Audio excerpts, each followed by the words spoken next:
Hi, this is Ann Latham, and you are listening to Uncommon Clarity. In order for a person to excel at their job, there are 3 requirements. 1, they need to have the skill to do what needs to be accomplished.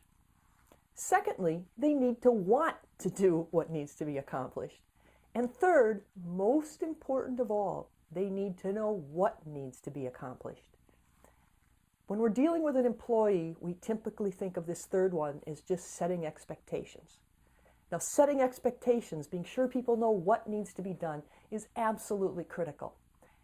And don't assume it's the case.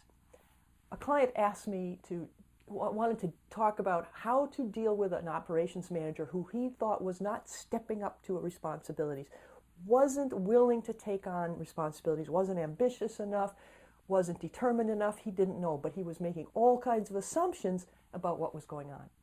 So I sat down with his operations manager and asked her to tell me what she saw as her job responsibilities. And none of the things, she put together a great list, by the way, but none of the things that my client thought she was reluctant to do were on that list.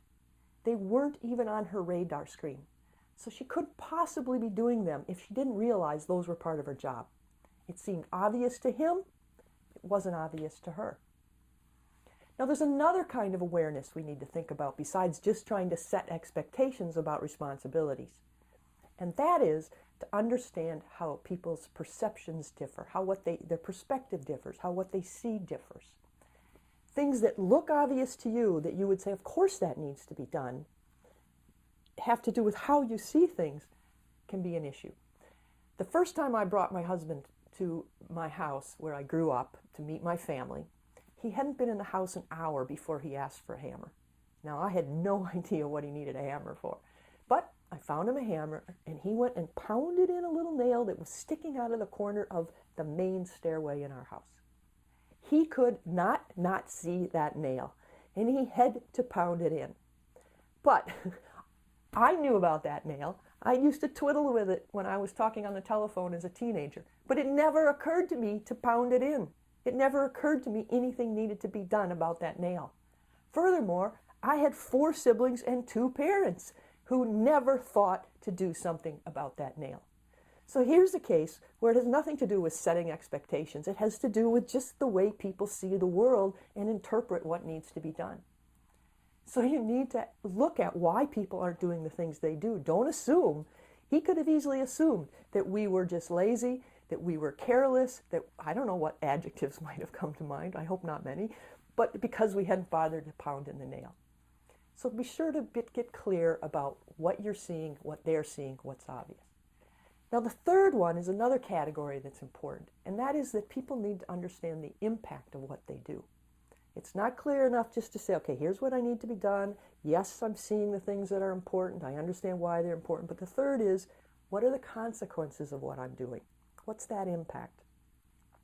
A perfect example is when you say something that offends someone or irritates someone or just makes them uncomfortable, and you might not even know what's happened. You might not even realize that you said something that made them uncomfortable, never mind what specifically you said that made them uncomfortable. So people need feedback. They need help.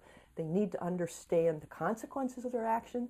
They need to understand what they're not seeing. And of course, they need to understand what the expectations are. So don't leap to conclusions.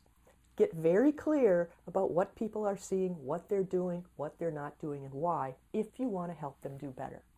If you just jump to conclusions and decide that they don't have the skills or aren't eager to help, you only create more fog. You accomplish nothing. You've been listening to Uncommon Clarity with Ann Latham. If you would like to know how we can help you get twice the results in half the time, please visit uncommonclarity.com. Thank you for being here, and good luck being sure people know what needs to be done.